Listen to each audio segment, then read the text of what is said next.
Young cook, yeah. I was born in April 28, 1935. That makes me 70 years old. Oh, okay. I was born in, I think, in Lilihua, Kunia side. Kunia side, in Honolulu. Do you remember what the elementary school you went to? Yes, I do. Oh, you. I went to Hawai I Elementary School. That's in Kahala. Ah. Well, I don't remember when we moved there. Uh-huh. The only time I remember is when I got a little older, that, we used to play in that area. And there was nothing but coal bush and farms. Just Pig farms, chicken farms, and so forth. And that's why it's called Farmers Road. That's why they call it Farmers Road. So what was the makeup of the ethnicity makeup in that area? A lot of Koreans there? Were there many? No, there was not. In fact, I only remember that we were the only Koreans. Yeah. And mostly Japanese. And mixed races like some Hawaiians, but mostly Japanese. Mostly Japanese. And most of them were farmers. Mostly farmers. And so your father and mother were farmers. Yeah, they were vegetable farmers. Farmers. And so what kind of vegetables did you raise? Oh, all kind. Because I used to lay in the vegetable pad and just pick the vegetable and eat it. When you were small? When I was small. Maybe today that's why I'm healthy. A lot of fiber, huh? Do you know exactly what kind of vegetables were grown there? Yeah, I do. We grew some broccoli, cabbage, carrots. I know carrot because I used to pull them and eat it. And we had bananas. We had a banana patch also. How large was the farm? The farm, I would estimate maybe about maybe 6-7 acres. 6-7 acres. And where about what was it in Kahala? Do you remember? No, it's hard to describe where about it is because those days we didn't have too much landmark. You had the main roads like that? Just Farmers Road was the main road. Well, Farmers Road was the main road. That's it. Okay. And you had, of course, many friends in that neighborhood. Oh, sure, because all farmers all had kids, and naturally we all grew up, went to school together. So what did you do for fun? For fun, we went to this place we used to call Diamond T Ranch. That was across where we used to live. Right next to Diamond T used to be Kulumano. And we used to go over there and play with the horse. Yeah. We used to go and make fire. Make fire? And stuff like that. But during the war, Kulumano was a naval recreation center, then we used to go in there and drink all their sodas and hot dogs and whatever. Did he give it to you? Oh yeah, they were very really? generous. Yeah. I think we had more fun than the today type kids. Oh, yeah. We had more things that if we want to have toys, we used to make our own toys. Like what, for example? Anything like beanbag. And we used to go get the castor bean. The bean actually acted like some kind of glue. We used to put it on a can and step on top. You walk with it. But my mother then used to eat the castor bean leaves. Oh, and what would it make it like a namu?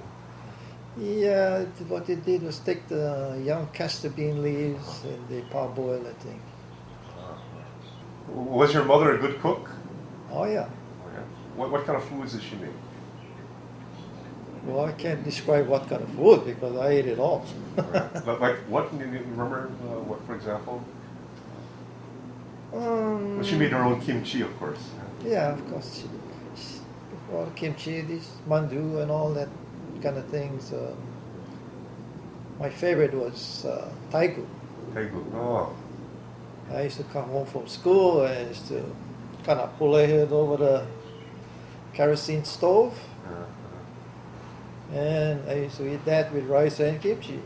And that was my favorite. Even till today, I still love to eat it. The Oh, plain yeah. salted one. Okay. Okay. Yeah. And then strip it and make water rice. Yeah, Yeah. Okay. that was good. Good food. I always think about it till today.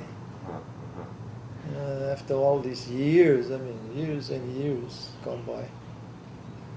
So you're also close to the ocean. Do you folks do a lot of swimming? Yeah, we lived 2 blocks from the ocean. And after school, I used to go straight to the ocean. And I used to go down there and go spearfish, stuff like that. Just by yourself? Sometimes I go myself, sometimes friends. I caught my fair share of fish. So what do you do with the fish? You just bring it home and give it to your mother to cook? Yeah, I brought it home. But I don't know why, but my mother didn't care too much for the fish. Oh, really? So mostly I gave it away Oh. to friends, And your father didn't eat fish also? No. I don't know why, Oh, yeah. like I say. How about the rest of your siblings, your brothers and sisters? They didn't eat what you had? I guess not, because Oh. but my brother, older brother, he used to go fish a lot. Which one's that? Sangway. Oh, Sangli, yeah. Okay. I used to follow them to the beach and Uh-huh. and go fish with them. He used to take us go get Samoan crab, the Kahala by the river. And we used to catch some big Samoan crab. How big? Can you show it to the camera? Oh, it's big enough that you cannot put it in a bucket. All right. Okay. And the crab, you wouldn't take it home to your mom to do? Oh yeah, we brought it home. And she would cook that. She would cook it. How would she cook that? Just boil it. Boil it with young names, No, we just, gochujang. the Samoan crab, she didn't use the young yim and all that. Yeah. The other crab she did. Oh yeah. The white crab. White crab. Or the one we used to call a Hawaiian crab, the lazy one. The ama. No, it's not the ama. Oh no, the Hawaiian crab, the kind of bluish. It's kind of reddish. Oh, reddish. And it stays in the mud. Okay. And how would she cook that? Would she cook that Korean style? Well, she used to boil it first and take off the top shell. Then she break it apart and she put it in a pan with all this young yam inside, and very tasty. Okay. Good eating. Throw on top of the rice. Oh yeah, There's yam with the kimchi. it's very delicious. Making my mouth water. My father's name was Eun Young. And where was he from? My mother's name was Oksun Lim Young. Oksun Lim Young. Do you know what city they're from in Korea? No, I never asked them. They never told you. Maybe they did, but I don't remember. Did they ever tell you about their lives when they were in Korea, when they were small? Yeah, a little bit, not too much. Yeah. Can you remember some of these stories? My mother said she was from an orphanage and came here as a picture bride. And my father said he came from this village. According to him, he said that it was more like a family village, which they owned that whole place. What did he do in the village? Was it a farming village? So do you know what they farmed there? That I don't know. Oh, okay. The only thing she told me was, if I go to Korea, I'd be living like a king because all the girls got to give me a bat. I thought, wow, okay. So, have you been in contact with your family in Korea? No, I don't even know where they live. You don't know where they live. Well, why is that? Well, I assume that it's back in the communist country now, the north side.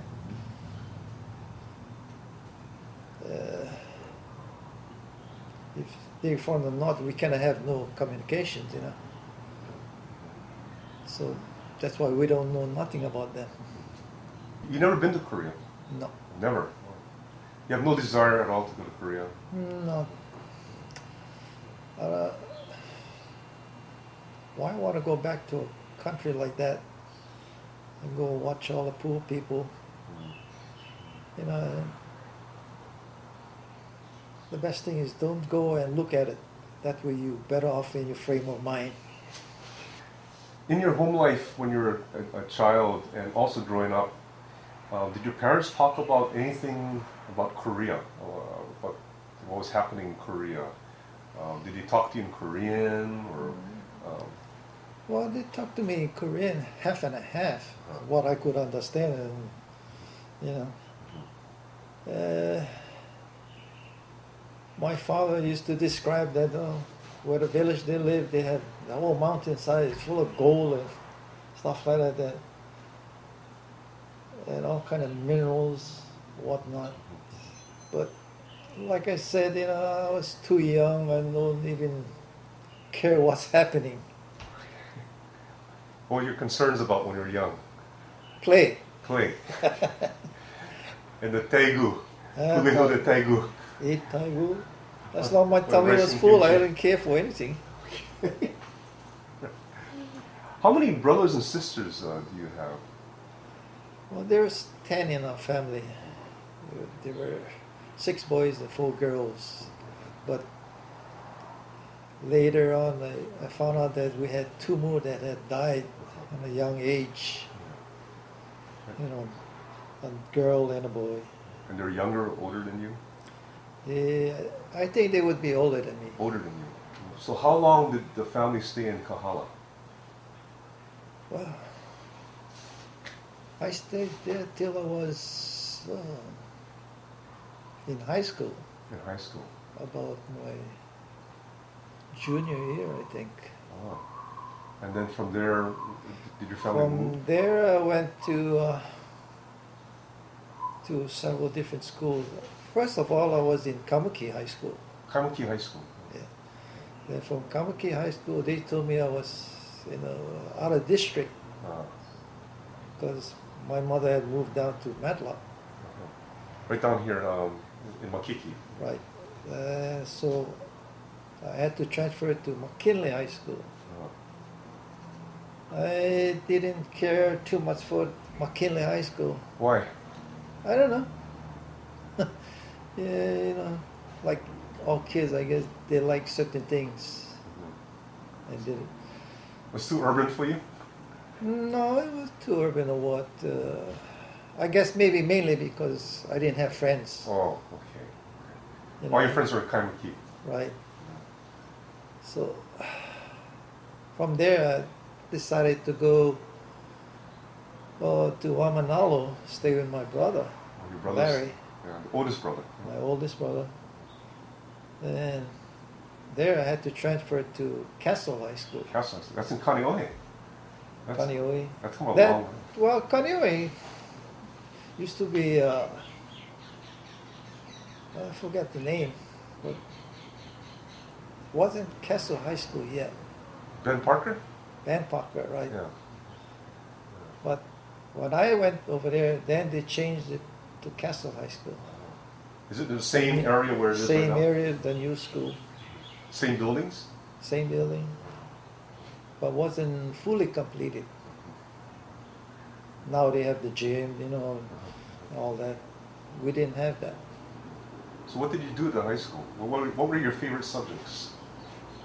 My favorite subject was, I used to like mechanical drawing. Mechanical drawing, and I used to go to the, we had an agriculture class too. You know, where you can go out there and drive the tractors and bulldozers. Which you could do, and also at your brother's farm, right? Yeah, but my brother didn't have a bulldozer. Okay. That would have been fun. He was a poor farmer then. You were at Castle. What kinds of things did you do there? Were you involved in any kind of school activities or? Yeah, I played football over there. I ran track. I like playing football because it's a contact sport where you can go knock everybody down. What position did you play? I used to play left tackle. Left tackle. Oh, you must have been big, huge. No, I was a scrawny little 140 pounder. That was actually pretty big those days, but wasn't it? Was our average weight. Oh, yeah. After high school, where did you go? What did you do? After high school, I went back to the farm in Waimanalo. Well, how many years? I can't remember how many years. But we had about 300 heads of pigs.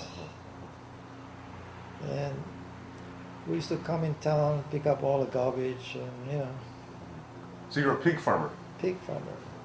With your brothers, right? With my brother Joe. Brother Joe? Ming. Oh, Joe. Okay, that's your younger brother. Yeah. Okay. That farm was given to us by my older sister, Ski. Stella, yeah, Ski. And, Chongkuk. and Pogi. They gave it up, so we took over. Uh-huh. So just you and your younger brother. Yeah, just me and me. But we had a lot of other friends, kids that come and help us. They used to like coming down the farm. So how many years did you do that? I think we did it for about 4 years, maybe 5, I don't know. And after that, we gave it up. And Why did you give it up? We just couldn't make enough money to support the farm. Oh, I see. We were just barely making it. They were just, losing slowly and surely. We was losing money. So the best thing we did was give it up. And then what did you do? Then we decided to go into the Air Force. We were on the way to go to, collect the garbage and stuff. That day, somehow, I don't know why, I told my brother, let's not go through the Pali. Let's go around Makapu. So when He was driving the truck. I was driving the truck. So we agreed to go that way and everything. We came to the high portion of Makapu. I looked down there, which I always do, because I like to go swimming, surfing and stuff. And I could see that there were 2 people out in the water, but pretty far from the beach. So I pulled over and we watched and we looked at it and said, uh-oh, I think they're in trouble. So being that I'm a pretty good swimmer and I used to surf the beach all the time, I grabbed the fins and everything. I ran down that hill, dove in the water, and I reached the 2 guys that were out there. But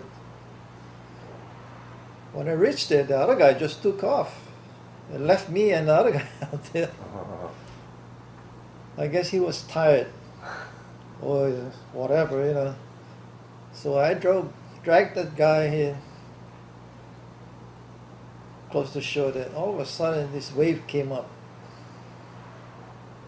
He caught me and the guy I was pulling into shore, tumbling us all over the place. I lost him. The only thing I could see is After a while, I see his feet in the air. I see his hand. So I just dove on him and grabbed him and pulled him to shore. Then his friends came out and pulled him in, left me out there. Left you out there? Left me out there. I was tired. I mean, jeez. God, what about me? So I crept back to shore, everything. Then they had a police officer in the top too. I guess he had called an ambulance. The ambulance came, they took the guy away and everything. And later that evening, this photographer from, I think it was Advertiser, called us up and told us that, hey, we want to take a picture of you and your brother. Okay. We ain't got nothing to do. So they took pictures of us and stuff. The only regret I have about saving the guy's life is that the guy never came back and ever thanked me. It's a simple thing like that. Just a one thank you. Yeah. Yeah. I mean, if I had not gone out there and picked him up, Yeah. he would have died. Yeah. He would drown. I mean, he was hopeless already. No life in him. He was turning, in fact, all purple. Ah. I was so tired. Why do you think he didn't come back and thank you? I don't know. Maybe I'm Korean. You think so? Well, there was an incident before that. Oh. With these Howley guys were saved this Howley guy. Uh-huh. The guy they saved bought those Howley guys a car, you know. No, they thanked him that much. I didn't care for a car. Hey, thanks a lot, you know. Yeah. So you think there was some kind of like racism, maybe like that? Well, I don't want to even say racism. And I washed that off my mind. Yeah. I talk about it, Yeah. racist, you know, and stuff. But I try not to think about it. How did you identify yourself in those things? In those days, I guess maybe I didn't know better. I guess I would say, yeah, I was a Korean. You know, if they ask me my nationality, I'd say, yeah, I'm Korean. What else can you say? Yeah. And right now, what would you say? How would you identify Right yourself? now, I would identify myself as I'm American first of all, because here I live in America. I don't live in Korea. If they tell me, if they ask me what race I am, I'll tell them, yeah, I'm a Korean. You know, I'm not afraid of saying I'm Korean. I'm not ashamed of it. I'm proud of it. I think I accomplished more things than some other people. When you were growing up, do you feel like being Korean, did you feel a sense of prejudice maybe, or did you feel that it was something that was a good quality, to be Korean, or how did people treat Koreans? And Those days when I was growing up, we never had any animosity against each other. You know. the different ethnic groups here. Oh, with all the different ethnic groups.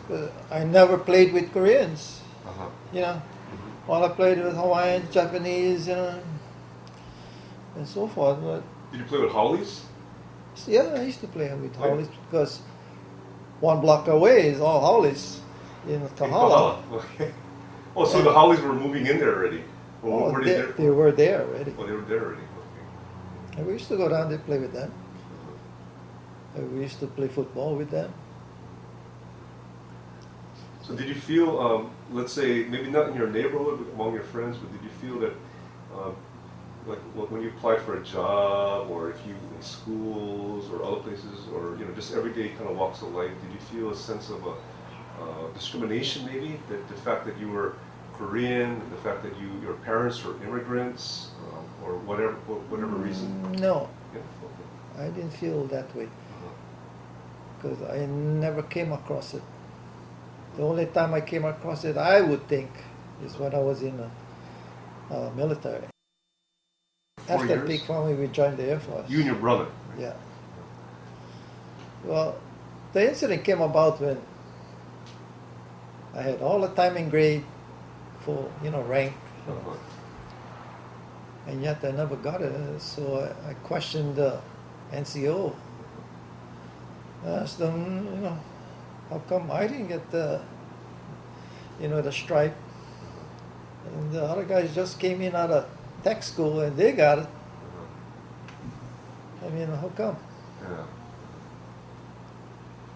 And they told me, well,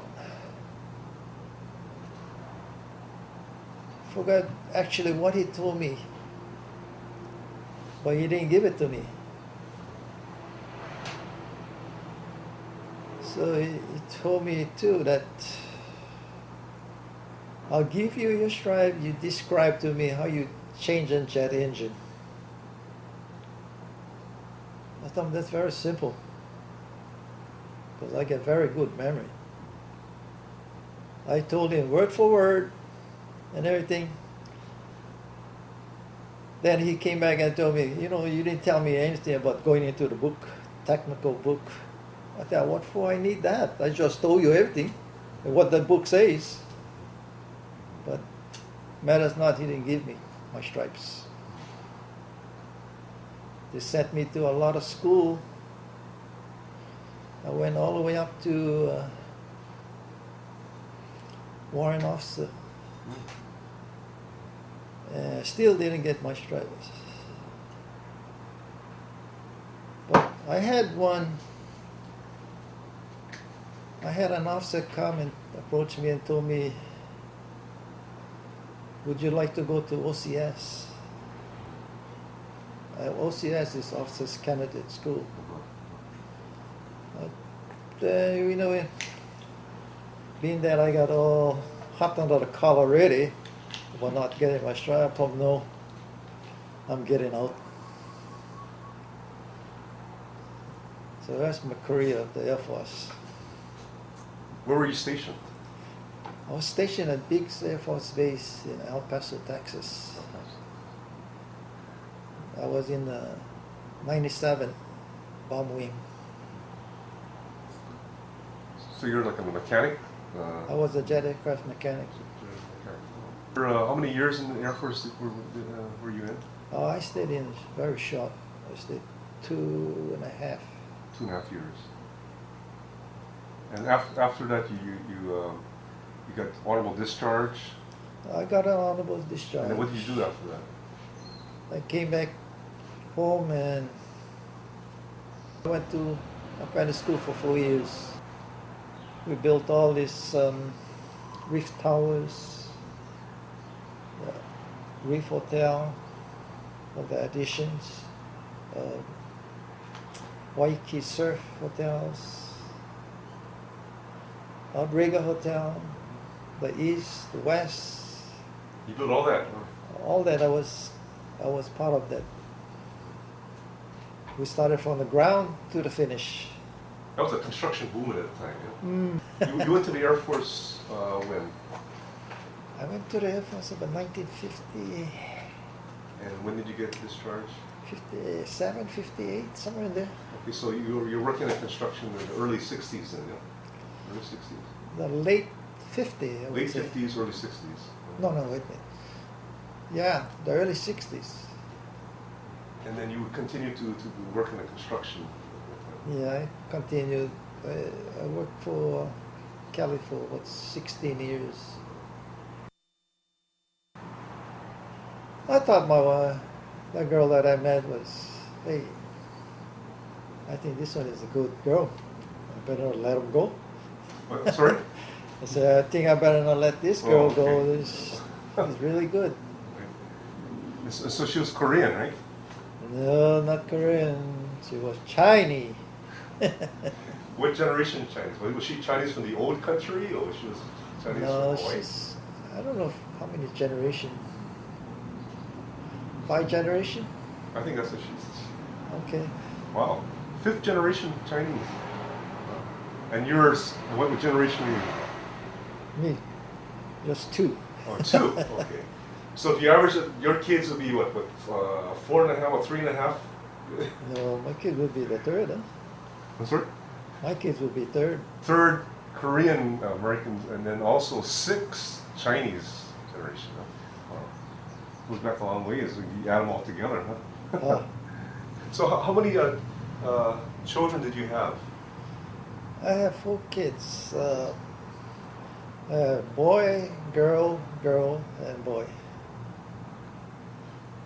My oldest one is in his 40s, 41, 42, I think. And my oldest daughter is about close to the 40s. My youngest daughter is in her 37, 38.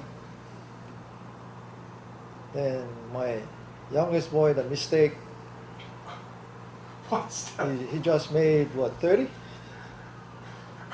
If there was one word that you could use to describe your children, what would that be? Would I describe my kids? I think One word. they're very good kids.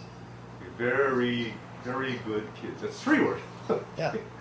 Okay, Cannot- good, very good, excellent. Cannot say anything else. They're good kids. Good kids. One day I was coming home from Maui on my boat, decided, I think maybe I should just retire. To heck with work. Yeah, So this is when? What year was this? I cannot recollect the year. The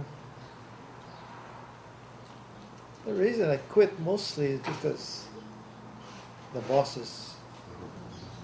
I retired at the age of 53. And I'm still retired. Still retired.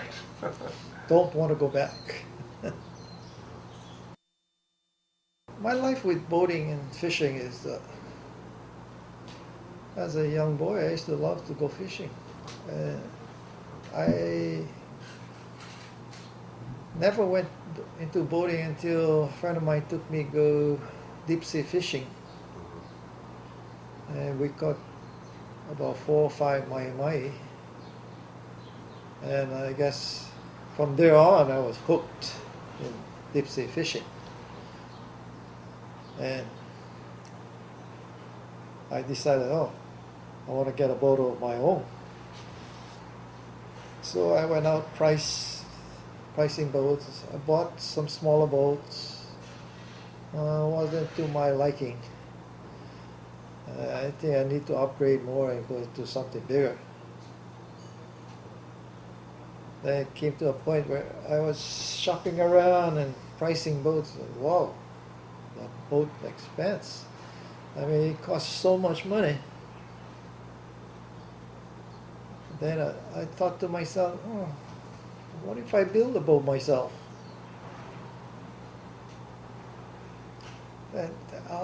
Then that struck me, right?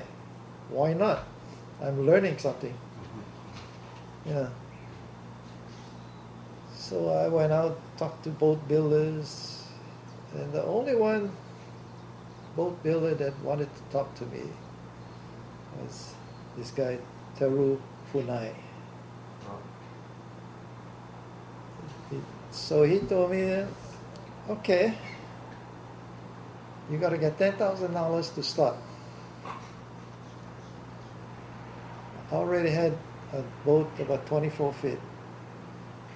I put it up for sale. I sold it for $10,000. So now I went back to Funai and I told him I have the money. And he said, well, you got the money, but you're going to build it yourself.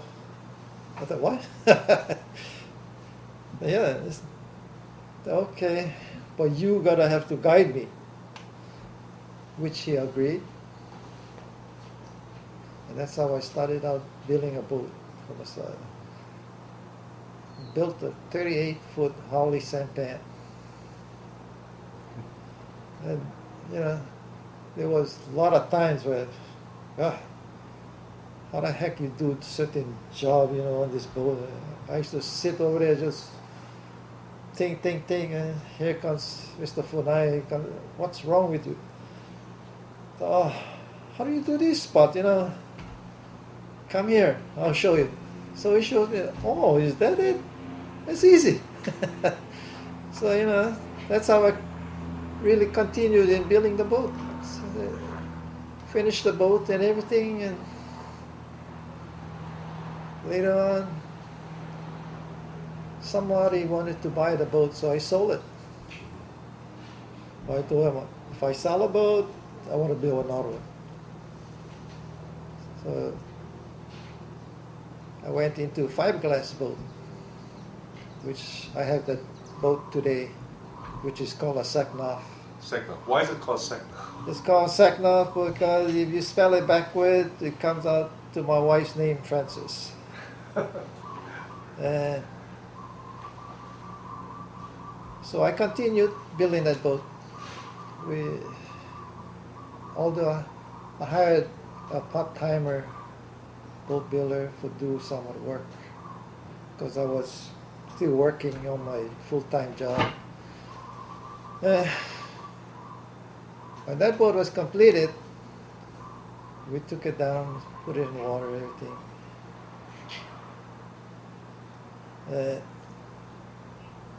That boat, before she even reached the water, that boat was pretty well known because of the fact of the name. It's unusual name. That's why I took the name. It's kind of unusual. And when I took that boat over to Maui to go enter the Lahaina jackpot tournament. And when we reached in Maui, we docked the boat and everything. We went to the Lahaina Yacht Club.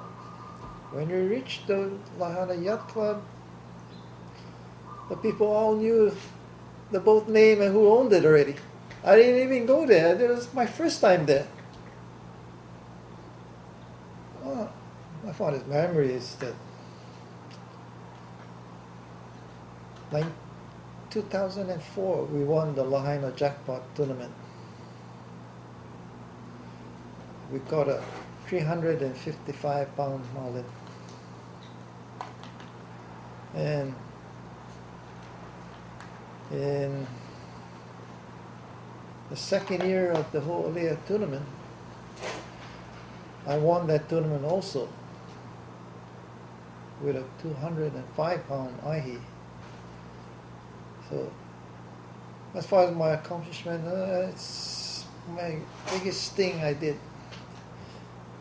besides catching an 865-pounder marlin.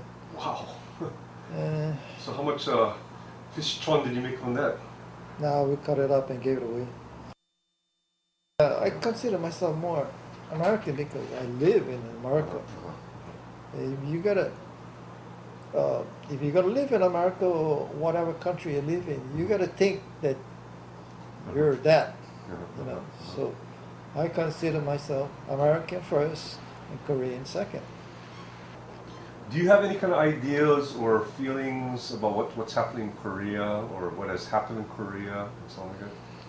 Well, from what I got from the newspaper,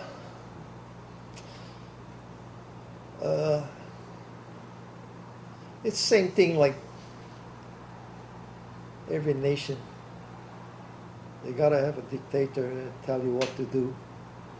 And all the people that follow him, gotta do what he says or else. Do you think there's a dictator right now in Korea? Yeah, in North Korea they have. Oh, North Korea. If it wasn't for him, I would say that Korea would be united together again. You think it's because of Kim Jong-il? Yeah. Kim Jong-il. I'm pretty sure that the people in the North would like to be just like the people in the South, where they have jobs, food to eat, and not be afraid of what to say.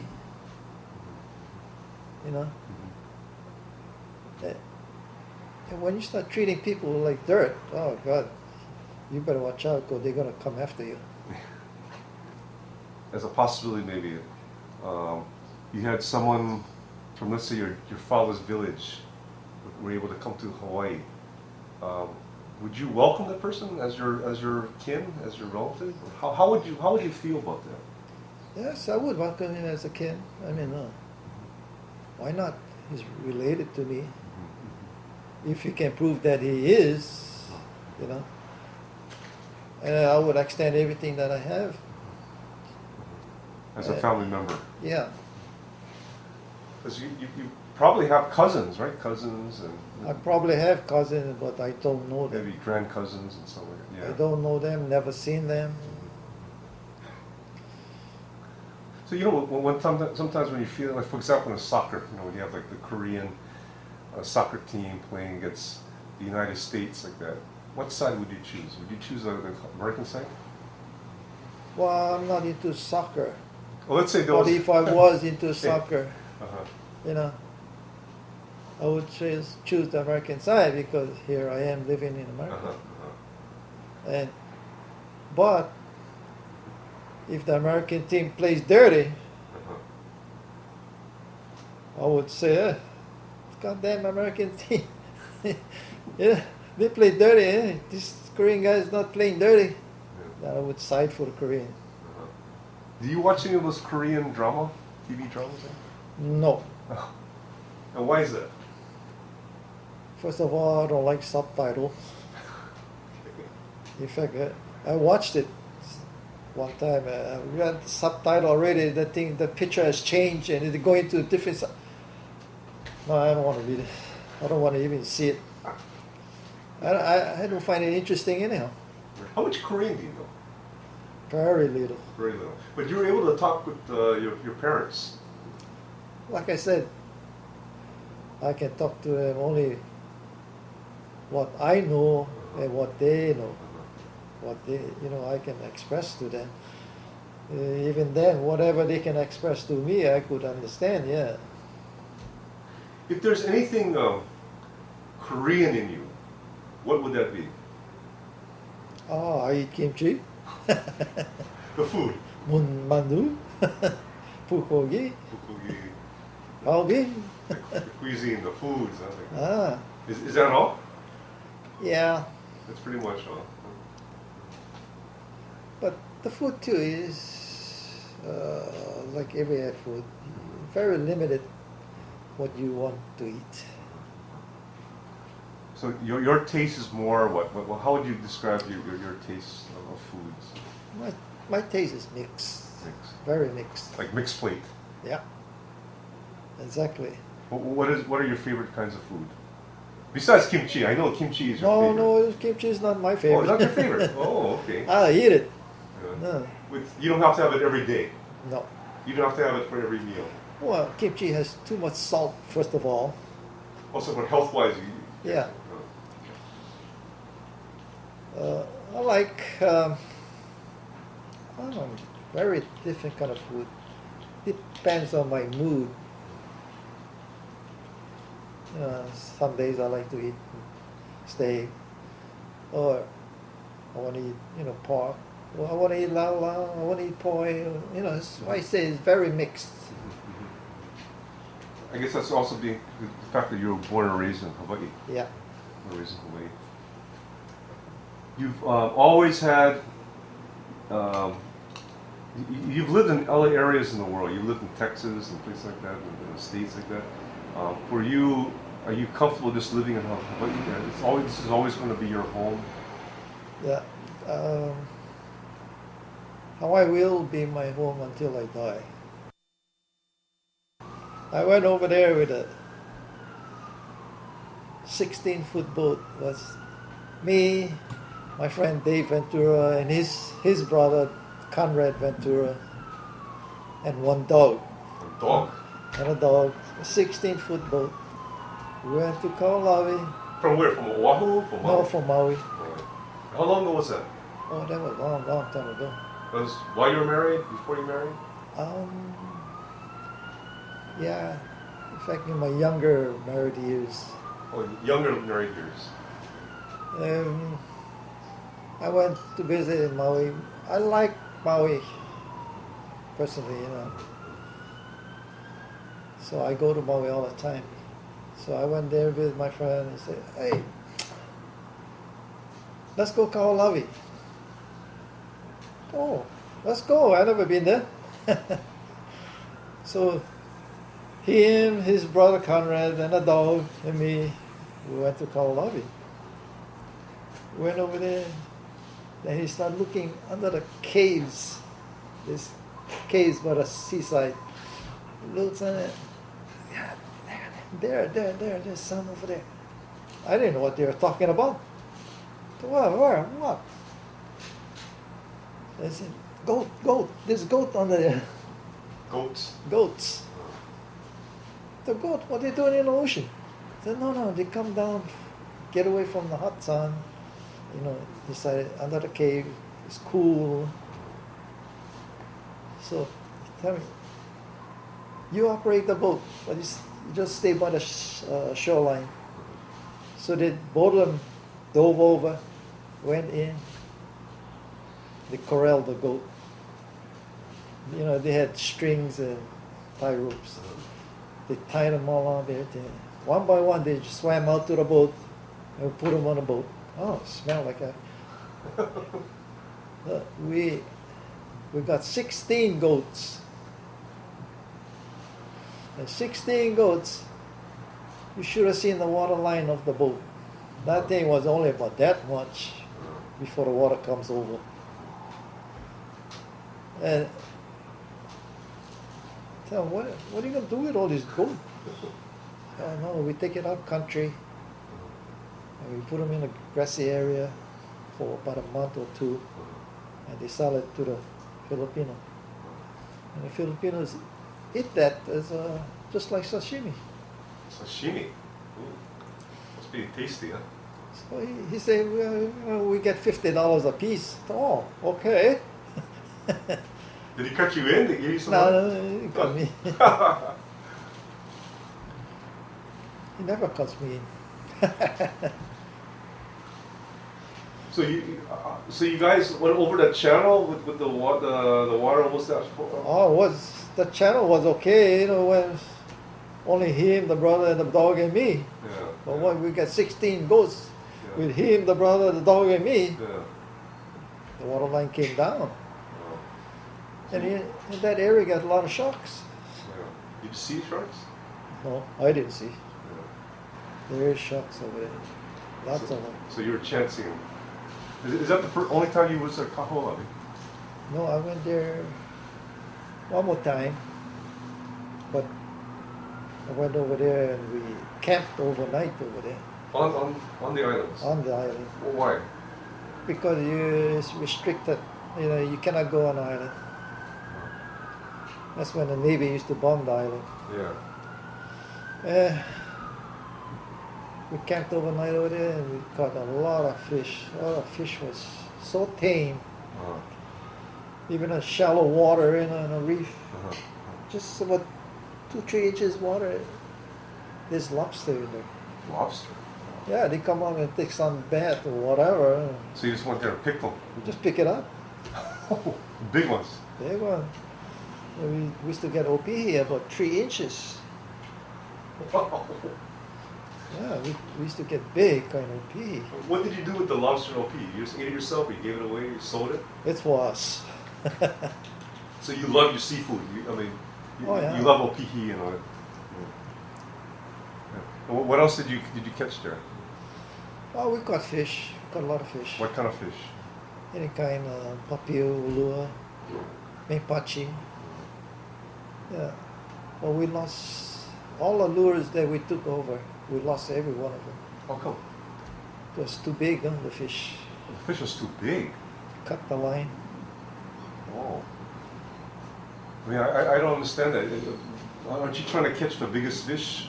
Yeah, we're trying to catch the biggest fish, but if you get light line, it'll break it. Oh, so it broke as you're fighting the tackle broke with it. How do you feel about a lot of these Hawaiian legends and ideas of, the ghosts and stuff like that? Do you believe in those kind of spirits like that? I don't know if I do believe in the Hawaiian legend ghosts, but There was a time when we were in Maui, in Makena. There's the end of the road to Makena. My friend Dave Ventura, his father owned the beach house there. We had a whole bunch of guys, maybe about 5, 6 guys. So we said, oh, let's go further in, walk in and we'll go fish over there with a pole, So we went. We didn't catch too much. So this other guy's father, which we call Louis, said, let's go back. So he and I decided to go back. And it's dark. And we were walking back. Oh God! All the hairs in our arm all start standing up. What happened? The hairs in your arm? Yeah, it all stands up. And Louis, you feel like I feel? Yeah, let's get out of here. In my lifetime, I think I did pretty much what I wanted to do. If you talk about being regretful, maybe if I started a little bit more in school, maybe I would have been better. But being that I never cared to study,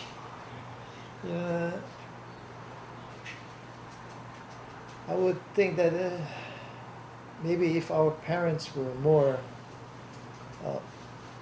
Americanized and they would spend time with the children, maybe we would have been a little bit more intelligent in going to school. Being that, we couldn't communicate with our parents. I mean, how can you tell our parents, how do you do this arithmetic? Or English, which is noun, which is verbs, they don't know. So I think that in our family, I think that's part of our downfall, not knowing how to go to school and study.